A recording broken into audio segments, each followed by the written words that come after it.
তোমরা আল্লাহকে ভালোবাসো, তিনি নিয়ামত দেন এই জন্য।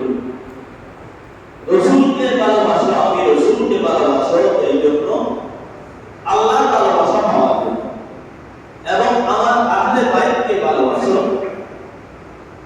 যে আমার ভালোবাসা পাওয়ার জন্য। সুবহানাল্লাহ।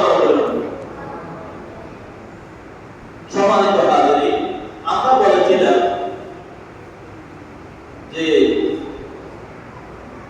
আল্লাহ রাব্বুল ইজ্জত কোরআনে কারীমের মধ্যে যে সমস্ত জায়গাতে কোন শব্দটা ব্যবহার করেন, কোরআন ইসলামে এটা কোন শব্দটা শুধু রাসূলই বলতে পারে, আর কারো জন্য বলা জায়েজ নাই।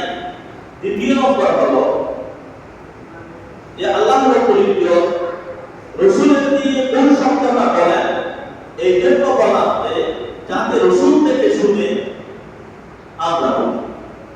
ওই ইনকুন্তুম তুহিব্বুনা করতে যে গুরুটা কোন শব্দ, যেমন বল আউযু বিরাব্বিন নাস, বিরাব্বিল ফালাক, কুলিয়া কুল হুয়াল্লাহু আহাদের মতো, এইগুলো হলো প্রথম শ্রেণী।